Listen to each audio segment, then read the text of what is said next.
Well, good morning, everybody. Let's call the executive committee meeting to order. Clerk, please take the roll.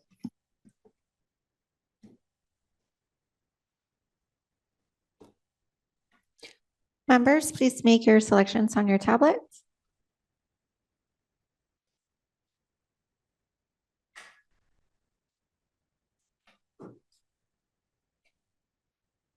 We still have one more member.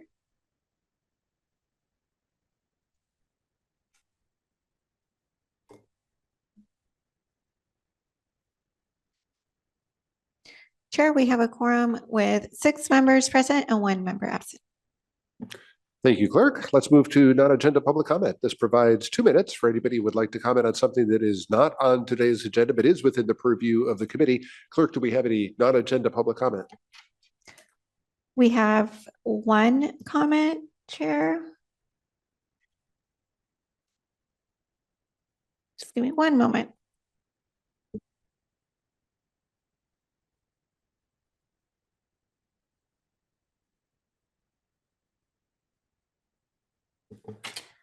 Doreen Diaz, if you can please unmute yourself.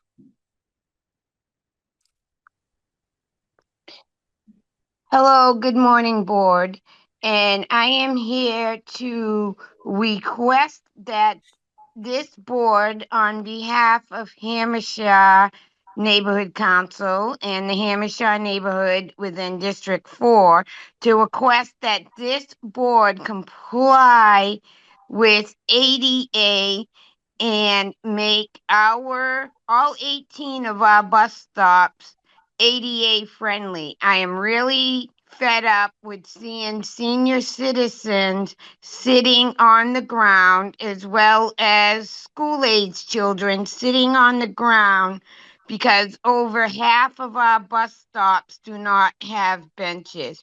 So when you're sitting here and you're voting on money and you're voting on adding new services, I want you to consider improving the services that you have in communities of concern to comply with ADA, because we have 18 stops, not one single stop has a cover. So people will either you have to go near an area with trees, or you just stand there getting wet. And you're proposing to add more housing in our areas based on transportation, which is very inadequate. Another thing is, on numerous occasions, the trolley, whether it's at the Massachusetts Lemon Grove stop, or if it's at the rare time I take the 62nd Street stop on the Orange Line, those trolleys are going by 23 to 26 minutes. They are never been at any time within 15 minutes. And if you are going to be using your MTS system as a catalyst to build more housing and Your time is up. That concludes public comments, Chair. All right, thank you very much. Let's move to approval of the minutes of the October 2, 2025 meeting of the Executive Committee. Clerk, do we have any public comment on the minutes? We have no public comments, Chair. All right, do we have a motion to approve the minutes? So moved. All right, we have a motion from Vice Chair Goebel. I will take a second from Director Hall. Do we have any further discussion on the minutes? Seeing none, Clerk, please take the roll.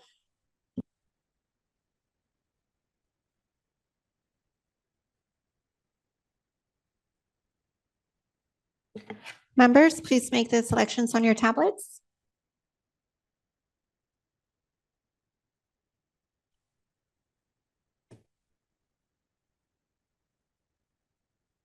The motion passes with 6 members voting yes and 1 member absent. Thank you, Clerk. Let's move to our discussion items. Item 4 is the draft fiscal year 2025 annual comprehensive financial report. We're going to invite Aaron Dunn to begin our presentation. Please feel free to get settled in and begin your presentation whenever you're ready. Good morning. My name is Erin Dunn. I'm the controller here at MTS. I'm joined with Jennifer Petney, our assistant controller, and Coley Delaney, our auditor from the Poon Group. Today, Coley is going to present on our audit for fiscal year 2025. He'll review the approach, the financial statements, some key financial indicators, and then he'll go over the results. Assuming all goes well, then we will recommend that we review the draft stamp from the current ACFR and present the full report to the full board next week. Coley? Okay, thank you, Erin. My name is Coley Delaney. I am the engagement partner for the MTS 2025 audit. As Erin mentioned, just a brief presentation on the, as it currently stands, is in draft form for the ACFR, but we're going to go over management's and auditors' responsibilities. These are some required communications. Kind of a brief overview of the financial statements. We'll look at some key pension and OPEB information, and then I'll give you the audit results. So going into the relative responsibilities for this report. Starting with management, these are MTS's financial statements, even though we audit and we apply our signature to it, but ultimately these financial statements are the responsibility of management. So management is responsible for the preparation and fair presentation of the financial statements in accordance with US GAAP. They're responsible for designing, implementing, and maintaining internal control relevant to the preparation and fair presentation of these financial statements that are ultimately free from material misstatement, whether due to fraud or error. Management is also responsible to evaluate whether there are conditions or events that raise substantial doubt about MTS's ability to continue as a going concern. And then on to auditors' responsibilities. Our first one is to form and express an opinion about whether these financial statements are materially fairly stated in accordance with US GAAP. We have to plan and perform the audit to obtain reasonable but not absolute assurance that these financial statements are free from material misstatement. We're required to obtain an understanding of MTS's internal control relevant to the audit in order to design our audit procedures that are appropriate for the circumstances, but not for the purpose of expressing an opinion on those internal controls. And accordingly, we do not express an opinion on MTS's internal controls. Continuing on, we are required to exercise professional judgment and maintain professional skepticism throughout the audit. So what that means is that we don't take anything at face value that is provided to us by management. We verify and maintain our professional skepticism about everything that is provided to us. We're responsible for identifying and assessing risk of material misstatement on the financial statements, whether due to fraud or error, and then we design tests to respond to those risks that we note. We are responsible for evaluating the appropriateness of the accounting policies used and the reasonableness of significant estimates made by management, as well as the overall presentation of the financial statements. And ultimately, we conclude whether there are conditions or events considered in the aggregate that raise substantial doubt about MTS's ability to continue as a going concern. So we'll go into a brief overview of the financial statements, and we'll start with the summary statements of net position.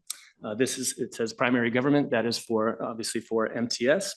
So these numbers here do not include the SDTC employee retirement plan.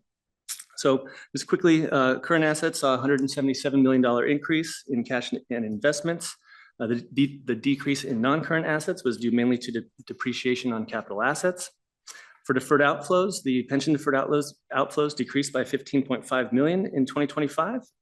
Current liabilities saw a large increase of $185 million in unearned revenue, as MTS has $177 million of unearned revenue related to state SB 125 funding this year.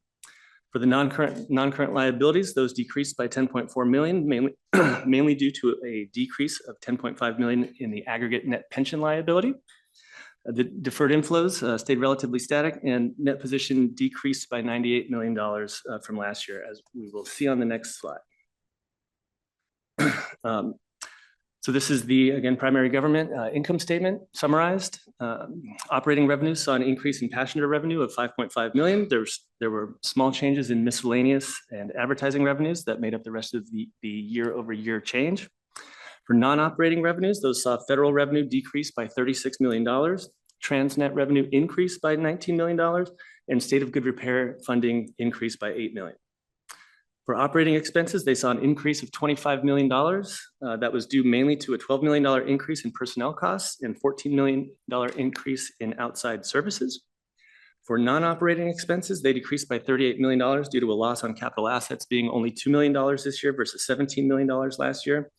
Also, in 2025, there was no reduction in contributed capital from Sandag recognized this year, while a $21 million reduction was recorded in 2024. And lastly, for capital contributions from Sandag decreased almost $20 million versus 2024. Ultimately, the total change in net position was a negative $98 million for 2025. Onto the cash flows operating. So for cash flows from operating activities, this category represents receipts from customers, payments to suppliers, payments to employees, and payments for claims. This increased by $52 million in 2025 versus 2024, as cash paid to suppliers and employees made up the majority of the difference. Non-capital financing, this category consists of public support. So that's going to be your federal grants, TDA, STA, Transnet funds. Cash flows in this category increased by $131 million in 2025 versus 2024.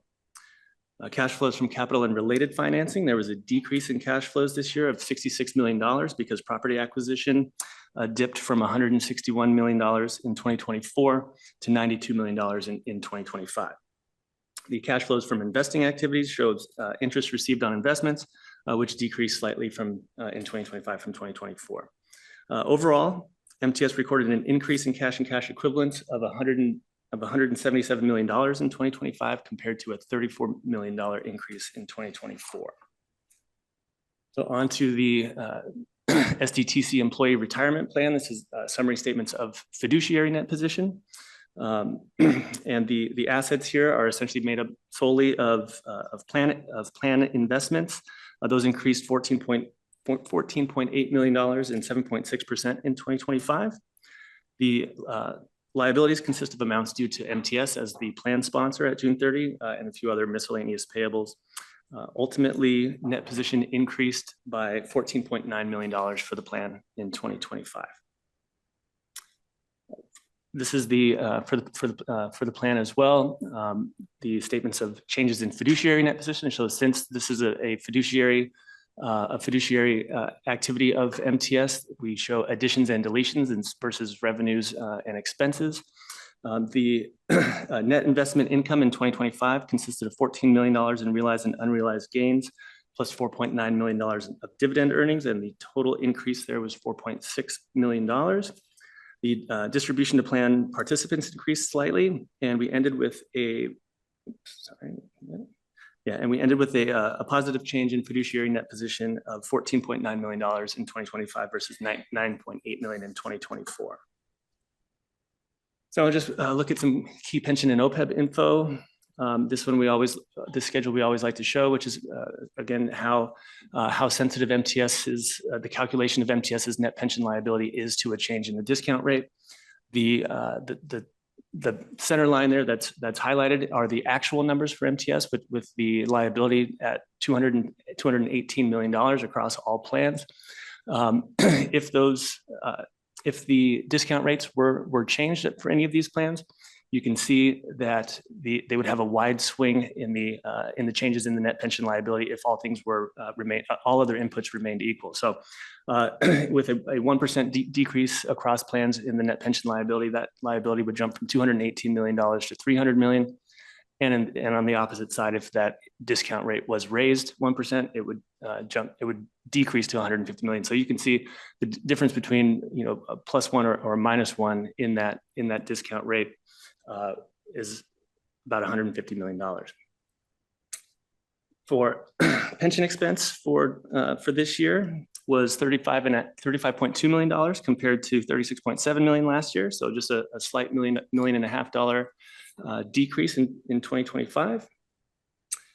Similar to that pension slide, we have the OPEB, other post-employment benefits plan, has a similar swing. If you have a 1% decrease or a 1% increase, the OPEB plan is not as elastic based on these inputs as the pension plans are.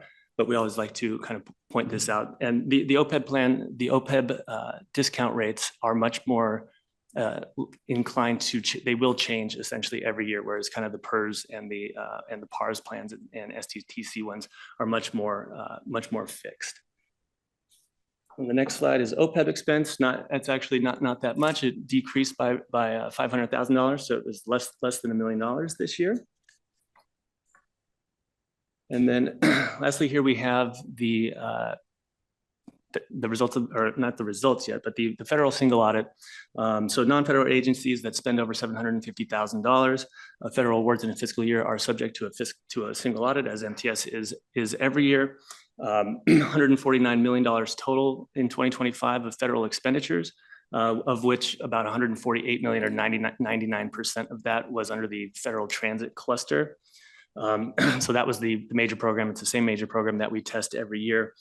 However, I will point out that unlike in prior years where the single audit report is basically sitting in draft and is ready to be issued concurrently with the ACFR.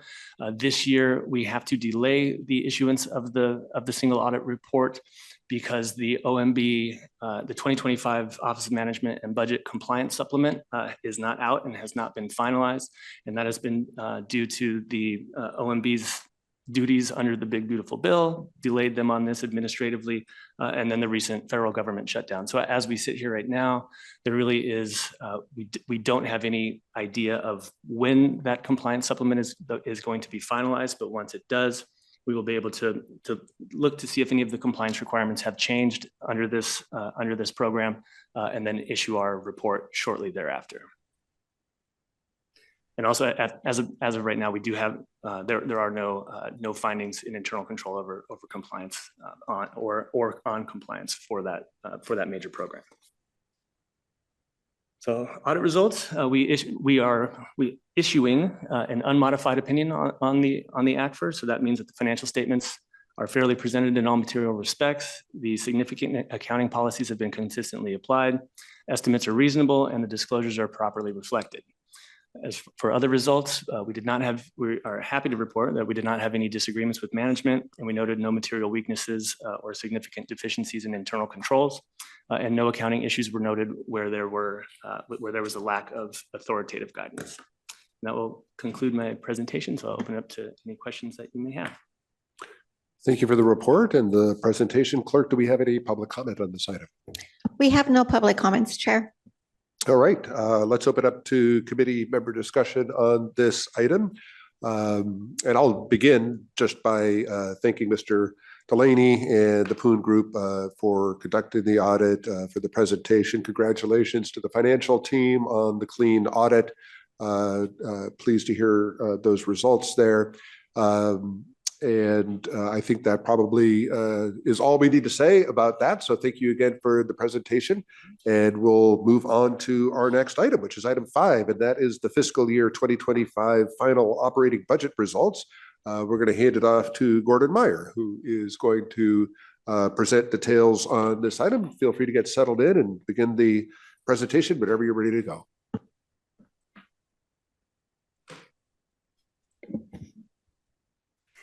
Good morning. My name is Gordon Meyer, Manager of Financial Planning here at MTS.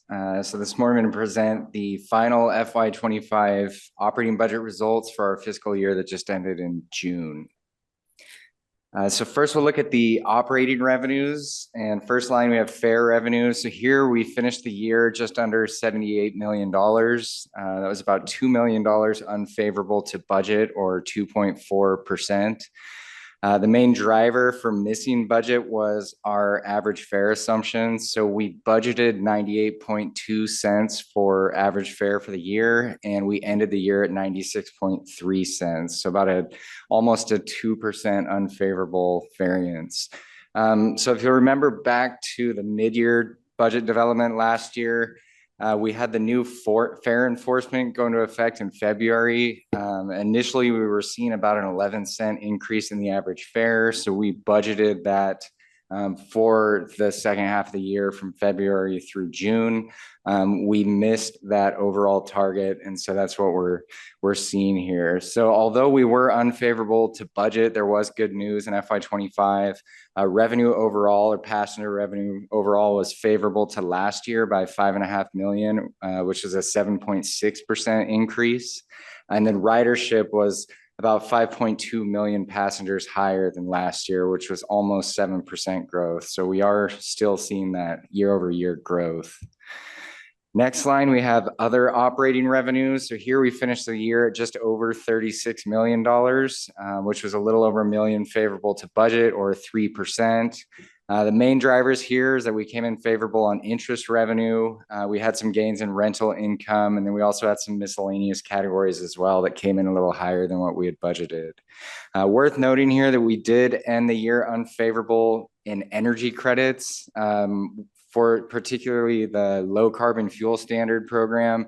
We had budgeted energy credit prices about $70, but we saw those tank right after we passed the budget, and now they're hovering around $55. So that was a significant item this year, and it's continuing to impact this year as well. So overall operating revenues were $114 million in FY25, about $886,000 unfavorable to budget. Moving on to expenses, so personnel costs, we came in $1.3 million favorable to budget, or 0.6%. So we had some favorable paid absences as well as healthcare costs within our bus operations. And then we also had favorable security wages as well. We've had slow hiring on the security side for the SB 125 funded additional positions. And so we had some significant savings in the second half of the year. Purchase transportation, $391,000, so pretty close there. Next line is other outside services. So this was one of our larger variances. We came in at $3 million favorable, or 5.5%. Couple things going on within this. One, we were favorable within our information technology department for some of the projects. Got pushed a little bit into this year.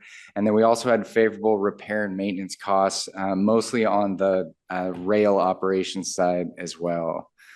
Next line, we have energy. So this was good news this year. We finished the year favorable, $2.7 million, or 5.6%. That was all driven by commodity rates for both CNG and electricity. Those two typically move together. So good news on the CNG side also turned into good news on the electricity side. Last line, we have other expenses. So we finished $1.9 million favorable here. That was driven by favorable revenue vehicle parts within rail operations. Specifically, we had some bogie overhauls that were budgeted. It was a big number. We didn't get through as many of those as we had built into the mid-year budget. So overall operating expenses finished just under $440 million, which was $8.5 million, or almost 2% favorable to budget. So here you can see our operating activities combined. We finished the year with a $326 million operating deficit, which gets covered with subsidy revenue and reserves, as we'll get to on the next slide. That operating variance was $7.6 million favorable to budget. So next we'll look at the third category within our budget, which is subsidy revenue or non-operating activities. And before we look at the numbers, I'll give a very brief description of the different categories. So federal funding, that's our recurring FTA, or Federal Transit Administration funds. In the operating budget, we use it for preventive maintenance and rural operations. So if you hear things like Section 5307, 5337, that's in reference to our federal formula programs. Next, we have federal stimulus funds. So in total, over the last 5 or 6 years, we received $360 million in stimulus funds. That was a combination of both CARES Act and ARP funds. We did our final stimulus drawdown in the first half of FY25 and that was $47 million. Now, just a reminder, in 2023, we made a decision to draw those stimulus funds as fast as we could based on eligible expenses rather than need. So at the time, we were worried that Congress might rescind those funds. So we did draw more than we than we needed at the time. And we've been putting those funds into an operating deficit reserve, which we do still have funding available in. Next, we have Transportation Development Act, or TDA. That's a local sales tax, and it's the 0.25% of the regional sales tax assessed in the region. And it's administered by both Sandag and the county. Transnet, that's our other local sales tax, and that's the 1/2 cent sales in the San Diego County to fund transportation projects specifically. We receive two different buckets of Transnet. We have the formula share, that's a monthly payment that we get that's purely based on sales tax performance for that month. And then we also receive a reimbursement from Sandag for our Transnet funded operations, which for us is our BRT and Midcoast. And that's 100% cost recovery. We send an invoice to Sandag and then they pay us the net operating cost for those services as long as Transnet's available. Next, we have STA. That's the state sales tax on diesel fuel, and that's a formula that's divvied up by the state. And then lastly, we have SB 125 TIRCP. That's the $4 billion in state TIRCP funding that for the first time was distributed as a formula program a couple years ago. And then we have included that in this year's budget as well. So here you can see the year-end performance for FY25 in these different categories. So recurring federal revenue finished 1.4 million unfavorable to budget. That's because we were unable to utilize our budgeted apportionment for 5337. That's FTA funding that can only be used for rail operations. And because we had some of those favorable variances in the operating budget, particularly in rail, we were unable to draw that entire amount that we budgeted. So we don't lose this funding. It gets carried over to the next year. So we'll be building that into this year's grant application. Next large variance is TDA. So here we finished the year 2.3 million favorable to budget, or 2.6%. This was good news for us. So if you remember, again, back during the mid-year development cycle last January, we had received revised forecasts from Sandag, which had pretty dire news in terms of sales tax growth. And so they had reduced their forecast pretty significantly from the initial FY25 forecast. And so based on the final FY25 results, we actually ended up receiving close to the original forecast, which was much higher. And so Sandag ended up paying us the entire original budget claim amount. So we had a large pickup there. We hope that's something that continues this year and going forward as well.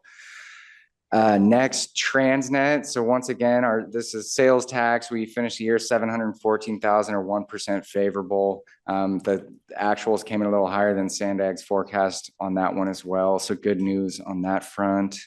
Next, so that's the major variances. So overall subsidy revenue came in at just under 310 million, which is about 1.5 million favorable to budget.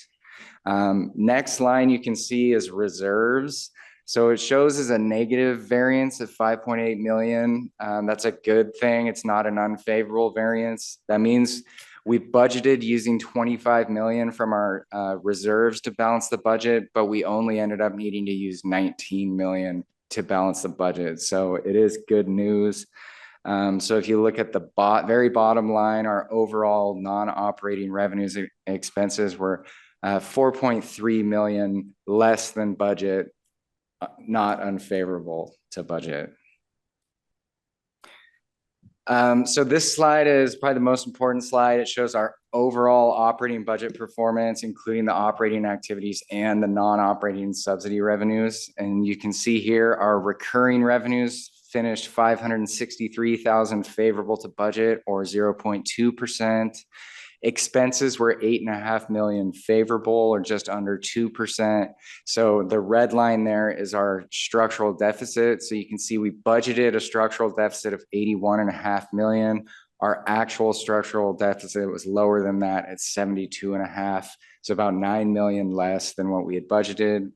In order to get to our overall operating budget performance, we have to add in the one-time funding as well. So we see the 19 million that we used from reserves, the last 47 million stimulus payment, and then we used 9 million in SB 125 funding as well.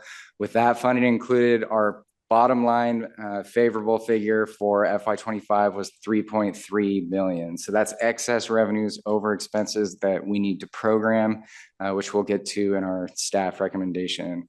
And just worth pointing out, 3.3 is the excess revenue over expenses. Our actual favorable variance is more, it's the 9.1 million because the 3.3 includes using about 6 million less in reserves that we had planned. So really we finished the year 9.1 million favorable.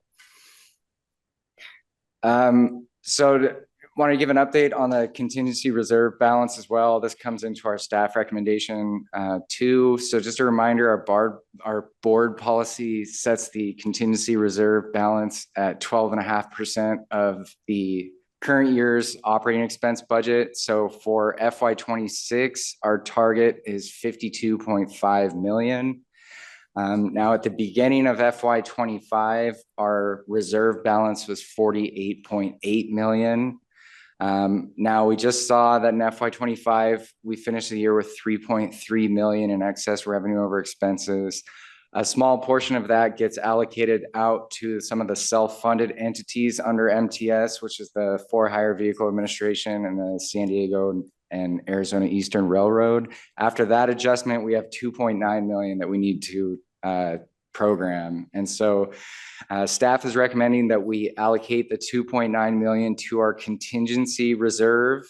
That would put the contingency reserve at 51.7 million or 12.3% of the FY26 operating budget. So it is below our target, but we do currently have 68 million in our operating deficit reserve, which we're using to balance the near-term structural deficits. So we do feel like that's an appropriate move at this time.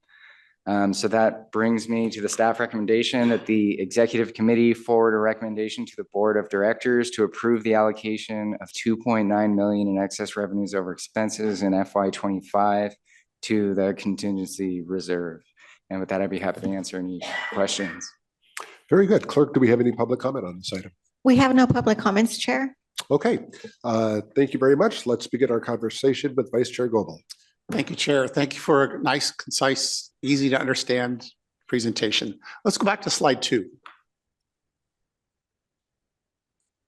So bullet point number 2 under fair revenue says ridership favorable by 5.2 million passengers, which I assume means passenger trips, not unique passengers. Correct. So if I had a perfect world or a full rate world, 5.2 million times $2.50 for each trip would be $13 million.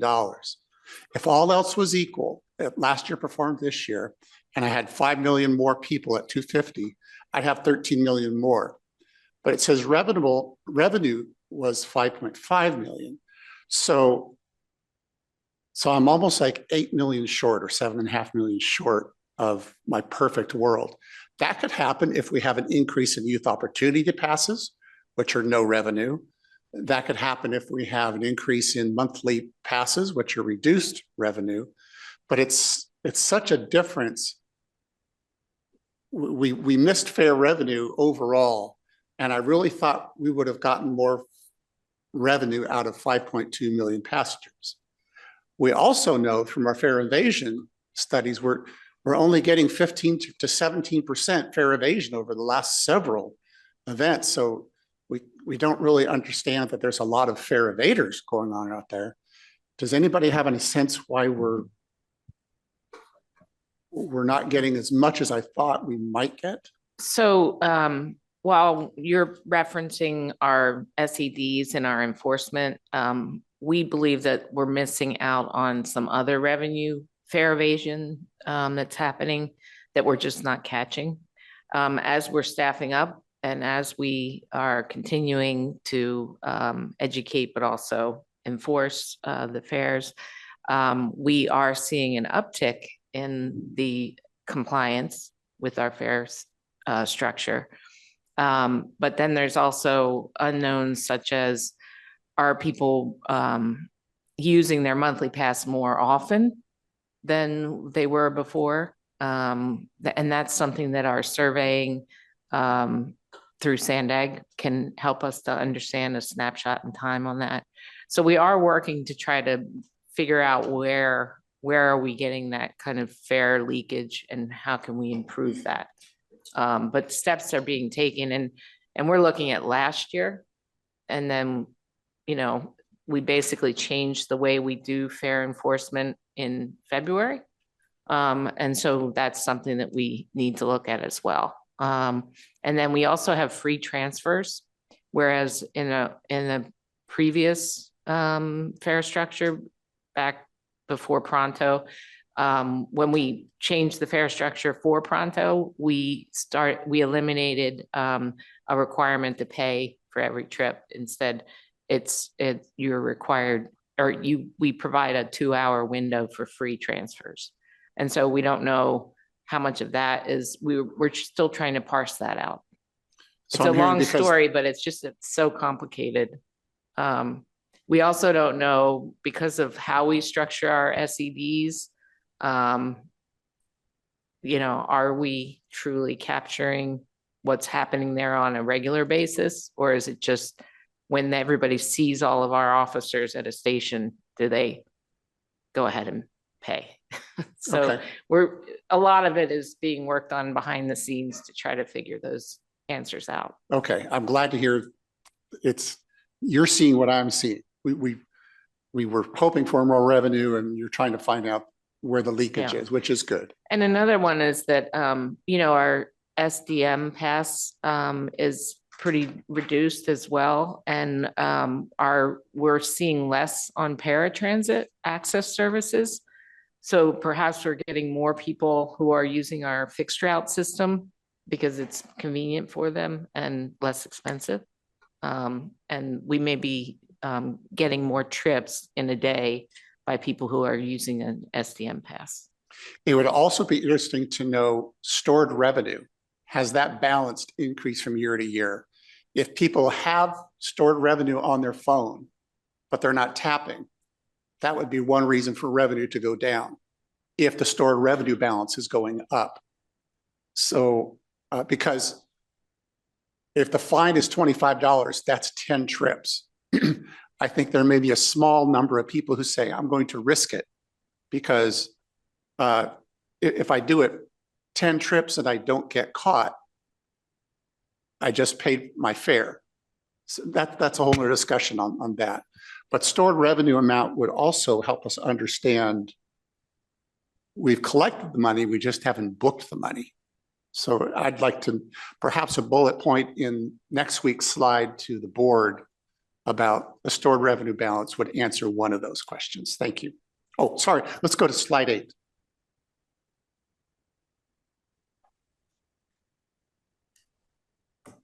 So really at the bottom, the 3.31 million revenue less expenses, you're asking us to put 2.9 into reserves. That makes sense because if I go 4 rows above that, reserves, we drew out 19.3 million. You could have said, we only need to draw out 16 million because that would have stayed in the reserve. Whether you call it contingency reserve or operating reserve is potato, but I'm fine with the revenue recommendation. So I'll be glad to make a motion to accept the staff recommendation. Thank you, Vice Chair Goebel. We have a motion on the floor to accept the staff recommendation. I am going to go to Director Hall. I'll second it. And we have a second from Director Hall. All right, seeing no further discussion on the motion to approve the staff recommendation, clerk, please take the roll. Members, if you can please make the selections on your tablets.